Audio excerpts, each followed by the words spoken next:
பிரியமானவர்களே, ஆண்டவராகிய இயேசு கிறிஸ்துவின் நாமத்தினாலே உங்கள் யாவரையும் நான் அன்போடு கூட வாழ்த்துகிறேன். எல்லாரும் சந்தோஷமா இருக்கிறீங்களா?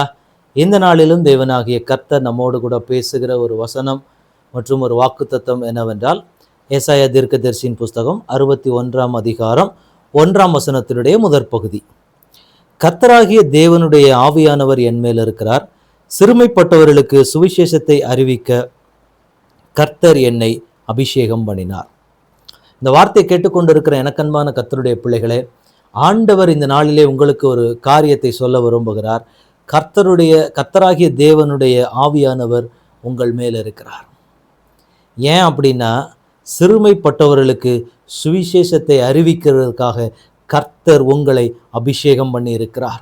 நீங்கள் தேவனால் அபிஷேகம் பண்ணப்பட்டவர்கள். தேவனுடைய அபிஷேகம் உங்க மேல இருக்கிறது. இன்றைக்கு ஆண்டவர் சொல்லுகிற ஒரு காரியம் என்ன அப்படின்னு பார்க்கும்போது, நீங்கள் தேவனால் அபிஷேகம் பண்ணப்பட்ட ஒரு கனத்துக்குரியதான ஒரு பாத்திரம். இந்த இடத்துல இந்த தீர்க்க தரிசன புஸ்தகத்தில் நம்ம வாசிக்கிற ஒரு வசனம் என்னன்னு பார்த்தீங்கன்னா, ஆவியானவர் என் மேல் இருக்கிறார். இன்றைக்கு தேவனாகிய கர்த்தர் நம்மோடு கூட உலாவி வருகிற தேவன், நமக்குள் வாசம் பண்ணுகிற ஒரு தேவன். அவர் நம்மை அபிஷேகம் பண்ணுகிற தேவன். தேவன் மனிதர்களை அபிஷேகம் பண்ணுகிற தேவனாக இருக்கிறார். அந்த தேவன் இன்றைக்கு நமக்கு என்ன சொல்றாரு அப்படின்னா, ஆண்டவர் உங்களை இன்றைக்கு அபிஷேகம் பண்ணி வைத்திருக்கிறேன் என்று ஆண்டவர் சொல்லுகிறார். நிறைய நேரத்துல அநேக தேவனுடைய பிள்ளைகளுக்கு நம்ம எதற்காக ரட்சிக்கப்பட்டோம், ஏன் தேவனுடைய சமூகத்துல நம்ம நிக்கிறோங்கிறதே நிறைய பேருக்கு தெரியாத ஒன்றாக இருக்கிறது. நீங்க ஏன் ரட்சிக்கப்பட்டீங்க, உங்க ரட்சிக்கப்பட்டதனுடைய முகாந்திரம் என்ன? எத்தனையோ பேர் ரட்சிக்கப்படாம இருக்கிறாங்க. என்ன, நிறைய பேருடைய வாழ்க்கையில பார்க்கும்போது ஒருவேளை உங்களுடைய வாழ்க்கைகளை கூட அப்படி இருக்கலாம். சுற்றிலும் இருக்கிற மனிதர்கள் எல்லாரும் பார்த்தீங்க அப்படின்னா, உங்களுடைய உறவினர்கள், உங்க கூட பிறந்த சகோதரன் சகோதரிகளா இருக்கலாம், இவங்க யாருமே ரட்சிக்கப்படாம இருப்பாங்க. ஆனா நீங்க மாத்திரம் ஆண்டவரை தேடுகிறவர்களாக, ஆண்டவரை தெரிந்து கொண்டவர்களாக இருப்பீங்க. அப்ப பார்த்தீங்க அப்படின்னா, ஏன் நம்ம ரட்சிக்கப்பட்டோம், நம்மளை மாத்திரம் தேவன் ஏன் தெரிந்து கொண்டார்? இந்த கேள்வி ஒவ்வொரு தேவனுடைய பிள்ளைக்கும் வர வேண்டிய ஒரு காரியம். கொஞ்சம் யோசிச்சு பாருங்க. உங்களை சுற்றிலும் உங்கள் நண்பர்கள் இருக்கிறாங்க, உங்க கூடவே இருந்து சிறு வயதிலிருந்தே உங்களை தெரிந்து கொண்டு உங்களோடு கூட இருந்து பழகி வந்தவர்கள் யாருமே ரட்சிக்கப்படலை. உங்க உடன் பிறந்த உங்களுடைய இரத்த சொந்தமான உங்களுடைய சகோதரன் சகோதரி கூட இன்னும் ரட்சிக்கப்படலை. ஆனா நீங்க மாத்திரம் இன்னைக்கு ரட்சிக்கப்பட்டிருக்கிறீங்களே, நீங்க மாத்திரம் ஆண்டவரை தேடுகிறீர்களே, தேடுகிறவர்களாக இன்றைக்கு ஆண்டவர் உங்களை வைத்திருக்கிறாரே. எல்லாத்துக்கும் ஒரு நோக்கம் இருக்குல்ல. ஆண்டவருடைய பிள்ளைகள் ஒவ்வொரு நாளும் இதை கொஞ்சம் யோசித்து பார்க்க வேண்டிய காரியம். ஏன் நாம் ரட்சிக்கப்பட்டோம்? ஏதோ ஒரு நோக்கத்துக்காக தானே ஆண்டவர் அத்தனை பேரை விட்டுட்டு நம்மளை சூஸ் பண்ணி இருக்கிறாரு. அப்ப ஏதோ ஒரு நோக்கம் இருக்கிறது, ஏதோ ஒரு முகாந்திரம் இருக்கிறது. அப்ப ஆண்டவர் எதையுமே முகாந்திரம் இல்லாமல் செய்கிற தேவன் கிடையாது. ஆண்டவர் எதை செய்தாலும் அதுல ஒரு நோக்கம் இருக்கும். இப்ப நீங்க பாத்தீங்க அப்படின்னா, வேதத்துல சங்கீதக்காரனாகிய தாவீது என்கிற தேவனுடைய மனிதர் அந்த ஏலா பள்ளத்தாக்கிலே போய் நிற்கும் போது, கோலியாத்துக்கு முன்பதாக அவன் சீறி கொண்டிருக்கிறான். 40 நாட்கள் இஸ்ரவேலர்களை நிந்தித்து, தேவனை நிந்தித்து பேசி கொண்டார். அப்ப அந்த இடத்துல அந்த தேவ மனிதர் சொல்லுவாரு அழகான ஒரு வார்த்தை, தேவன் என்னை இந்த இடத்துல கொண்டு வந்ததற்கு முகாந்திரம் இல்லையா? அப்ப இன்றைக்கு தேவ பிள்ளைகள் கேட்க வேண்டிய ஒரு காரியம், ஆண்டவர் என்னை ரட்சித்ததற்கு முகாந்திரம் இல்லையா? இன்னைக்கு நம்ம எத்தனை பேர் தேவனிடத்துல கேட்டுக்கொண்டு இருக்கிறோம்? ஒருவேளை நீங்க அப்படி கேட்டுட்டு இருக்கிறீங்கன்னா, ஆண்டவர் இன்றைக்கு உங்களுக்கு காரியத்தை சொல்லுகிறார் அப்படின்னா, நீங்கள் தேவனால் அபிஷேகம் பண்ணப்பட்ட பாத்திரம். என்ன அப்படின்னா, ஆண்டவருடைய வார்த்தையை சுவிசேஷமாக அநேகருக்கு சொல்லுகிறதற்கு நீங்கள் அபிஷேகம் பண்ணப்பட்ட பாத்திரம். ஏன் ஆண்டவர் என்னை ரட்சித்தார், ஏன் என்னை தேவன் தெரிந்து கொண்டார், இப்படி நீங்க ஆண்டவரிடத்துல கேட்டுக்கொண்டு என்ன வார்த்தை ஆண்டவர் எனக்கு சொல்ல போகிறார், எப்படிப்பட்டதான காரியத்தை ஆண்டவர் என்னோடு கூட பேச போகிறார்னு காத்திருக்கிற தேவனுடைய பிள்ளையை ஆண்டவர் உங்களுக்கு சொல்லுகிறார், நீங்கள் தேவனால் முன்குறிக்கப்பட்ட ஒரு அபிஷேகம் பண்ணப்பட்ட பாத்திரம். என்ன அப்படின்னா, சிறுமைப்பட்டவர்களுக்கு சுவிசேஷத்தை அறிவிக்கிறதற்கு தேவன் உங்களை முன்குறித்திருக்கிறார். அப்படிப்பட்ட ஒரு அபிஷேகம் உங்கள் மேல வைக்கப்பட்டிருக்கிறது. தேவனுடைய சுவிசேஷத்தை கொண்டு செல்லுவதற்காக ஆண்டவரால் முன்குறிக்கப்பட்ட பாத்திரம் நீங்கள். என எத்தனையோ பேருக்கு தேவன்னா யார் என்று தெரியவில்லை, இயேசு கிறிஸ்துவினுடைய பெயரே தெரியாத எத்தனையோ ஜனங்கள் இருக்கிறாங்க. அவங்களுக்கு கர்த்தருடைய வார்த்தையை கொண்டு போகும்படியாக தேவனால் அபிஷேகம் பண்ணப்பட்ட பாத்திரம் நீங்கள். இன்னைக்கு சிறுமைப்பட்ட ஜனங்கள் எத்தனையோ பேர் இருக்கிறாங்க.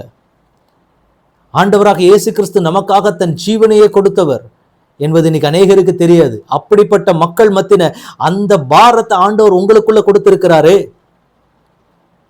ஆண்டவர் இன்றைக்கு உங்களுக்கு சொல்லுகிறார். அப்படிப்பட்ட மனிதர்களை பார்க்கும்போது உங்களுக்குள்ள ஒரு ஏக்கம் உண்டாகிறது. ஐயோ, இந்த ஜனங்களுக்கு நான் ஆராதிக்கிற தேவன், என்னை ரட்சித்த தேவனே அந்த ஜனங்களுக்கு தெரியவில்லை. அப்படிப்பட்ட நிலைமையில நின்று கொண்டு இருக்கிறாங்க. அவர்கள் மத்தியிலே தான் கர்த்தர் உங்களை கொண்டு போக போகிறார். அவர்கள் மத்தியிலே தான் தேவன் உங்களை பயன்படுத்த போகிறார். அதற்காக தான் அந்த ஒரு உணர்வை ஆண்டவர் உங்களுக்கு கொடுத்து கொண்டிருக்கிறார். ஆனா அநேக நேரங்களில் உங்களுக்கு புரிகிறது கிடையாது. இது எதுக்காக தேவன் அனுமதிக்கிறார், எதற்காக இந்த பாதையில கர்த்தர் கொண்டு போகிறார், எனக்கு மாத்திரம் ஏன் இப்படிப்பட்ட மனிதர்களை பார்க்கும்போது இப்படிப்பட்ட ஒரு எண்ணம் எனக்கு வருது, ஐயோ இந்த ஜனங்கள் பாவத்திலும் மாண்டு கொண்டு இருக்கிறார்களேன்னு சொல்லி மற்ற யாருக்குமே வராத ஒரு எண்ணமோ ஒரு ஏக்கமோ எனக்கு மாத்திரம் ஏன் வருது அப்படின்னு நீங்க நினைக்கிறீங்கல்ல. ஆண்டவர் சொல்லுகிற ஒரு காரியம், உங்க மேல அநேகருக்கு சுவிசேஷத்தை சொல்லுகிற ஒரு அபிஷேகம் வைக்கப்பட்டிருக்கிறது. அதற்காக நீங்கள் அபிஷேகம் பண்ணப்பட்ட பாத்திரம். அதனால ஆண்டவர் என்ன சொல்றாரு அப்படின்னா, அவங்களுக்கு அந்த பாரம் உண்டாகிறது. யார் யாரோ பாக்குறீங்க, அவங்களுக்குள்ள அந்த பாரம் வரல, எனக்குள்ள மாத்திரம் ஏன் இந்த பாரம் வரணும், எனக்குள்ள ஏன் இந்த காரியம் வரணும்னு சொல்லி கர்த்தருடைய பாதத்திலே காத்து கொண்டிருக்கிற எனக்கு அன்பான சகோதரனே சகோதரியே, ஆண்டவர் இன்றைக்கு உங்களுக்கு சொல்லுகிற ஒரு காரியம், நீங்கள் அநேகருக்கு சுவிசேஷத்தை அறிவிக்கும்படிக்கு தேவனால் தெரிந்து கொள்ளப்பட்ட பாத்திரம். அதை தான் இந்த நாளிலே கர்த்தர் உங்களோடு சொல்லுகிறார். எனவே நீங்க இனிமேல் கர்த்தருடைய வார்த்தையை, கர்த்தருடைய சுவிசேஷத்தை அநேக இடத்துக்குள்ள கொண்டு போய் கொடுக்க போறீங்க. அப்படிப்பட்ட ஒரு அழைப்பு, அப்படிப்பட்ட ஒரு அபிஷேகம், அப்படிப்பட்ட ஒரு வல்லமை, அப்படிப்பட்ட ஒரு கிருபை உங்க மேல வைக்கப்பட்டிருக்கு. அதனாலதான் அந்த பாரம் உங்களை அதிகமாய் அழுத்த ஆரம்பிக்கிறது. நிறைய பேரை பாக்குறீங்க, அவங்களுக்கெல்லாம் அந்த பாரம் இல்லை. ஆனா உங்களுக்கு மாத்திரம் ஏன் அந்த பாரம் உங்களை அழுத்துதுன்னு சொல்லி நீங்க நிறைய நேரத்துல யோசிச்சுட்டு இருக்கிறீங்க. ஆண்டவர் இன்றைக்கு ஒரு கிளாரிபிகேஷன் உங்களுக்கு கொடுக்கிறாரு. மகனே மகளே, நீங்கள் அதற்காக அபிஷேகம் பண்ணப்பட்டவர்கள். அநேகருக்கு சுவிசேஷத்தை கொண்டு போகிறதற்காக நீங்கள் அபிஷேகம் பண்ணப்பட்ட பாத்திரம். அதனால ஆண்டவர் சொல்லுகிறார், உங்க மேல அநேகருக்கு சுவிசேஷத்தை அறிவிக்கிற ஒரு அபிஷேகம் வைக்கப்பட்டிருக்கிறது. நீங்கள் தேவனுடைய சுவிசேஷகராக ஆண்டவர் உங்களை முன் குறித்திருக்கிறார். அதுதான் உங்க மேல வைக்கப்பட்டிருக்கிற அழைப்பு. அதுதான் தேவன் உங்கள் மேல வைக்கப்பட்டிருக்கிற தேவனுடைய திட்டம். அதனாலதான் அந்த பாரம் உங்களை அதிகமாய் அழுத்த ஆரம்பிக்கிறது. இந்த ஜனங்கள் அழிந்து போகிறார்களே, இந்த ஜனங்கள் மாண்டு போய் கொண்டு இருக்கிறாங்களே, இவங்களுக்கு ஜீவனுள்ள தேவனை பற்றி தெரியவில்லையேங்கிற ஒரு பாரம் உங்களை அதிகமாய் அழுத்துறதுக்கான காரணம் இதுதான். இன்னைக்கு அதை ஆண்டவர் உங்களுக்கு காண்பித்து கொடுக்கிறார். இப்போ நம்ம ஜெபிக்கலாம். ஆண்டவருடைய கரத்தில், ஆண்டவரே உமக்கு நன்றி செலுத்துகிறோம். இவ்வளவு நாட்களாக உங்கள் சமூகத்தில் கேட்டுக்கொண்டிருந்த கேள்விக்கு இந்த நாளிலே தேவன் அழகாய் ஒரு பதிலை உங்களுடைய பிள்ளைகளோடு கூட நீர் பேசி இருக்கிறதற்காக உமக்கு நன்றி செலுத்துகிறோம். தகப்பனே, உங்கள் மகிமையான கரம் உங்கள் பிள்ளைகளோட தங்கி இருக்கட்டும். தடைகளை உடங்கியப்பா ஆண்டவரே, அந்த பிள்ளைகள் தைரியமாக எல்லா இடங்களிலேயும் கர்த்தருடைய வார்த்தையை, சுவிசேஷத்தை கொண்டு சேர்க்கிறதற்கு உங்களுடைய பிள்ளைகளை நீர் பலப்படுத்துவீராக. அதற்கென்ற சத்துவத்தையும் அபிஷேகத்தையும் வல்லமையும் வரங்களையும் கிருபைகளையும் உங்களுடைய பிள்ளைகளுக்குள்ள நீங்க வைத்திருக்கிறீங்கப்பா. அது தெரியாதபடிக்கு இத்தனை நாட்கள் அந்த பிள்ளைகளுடைய மறைக்கப்பட்டிருந்த காரியங்களை கர்த்தர் இந்த நாளிலே உடைத்து அவைகளை வெளிப்படுத்தி இருக்கிறீங்க. இந்த நாள் முதல் உடைய பிள்ளைகள் உமக்கென்று எரிந்து பிரகாசிக்கிற விளக்குகளாக, கர்த்தரால் அபிஷேகம் பண்ணப்பட்ட பாத்திரங்கள் எரிந்து பிரகாசித்து உமக்கென்று ஜொலிக்கிறவர்களாக மாறட்டும் என்று சொல்லி இயேசு கிறிஸ்துவின் நாமத்தினாலே உடைய ஊழியக்காரனாய் நின்று உடைய பிள்ளைகளை நான் ஆசீர்வதித்து செபிக்கிறேன். தகப்பனே, உம்முடைய கிருபை, அபிஷேகம், ஐஸ்வர்யம் வாழ்க்கையில, பிள்ளைகளுடைய வாழ்க்கையில பெருகட்டும். தகப்பனே, இயேசுவின் நாமத்தினால கர்த்தர் உம்முடைய பிள்ளைகளை பலப்படுத்துங்க, பாதுகாத்துக் கொள்ளுங்க, வழி நடத்துங்க. இயேசு கிறிஸ்துவின் நாமத்தில் ஜெபம் கேளும் எங்கள் நல்ல பிதாவே. ஆமேன், ஆமேன், ஆமேன். God bless you.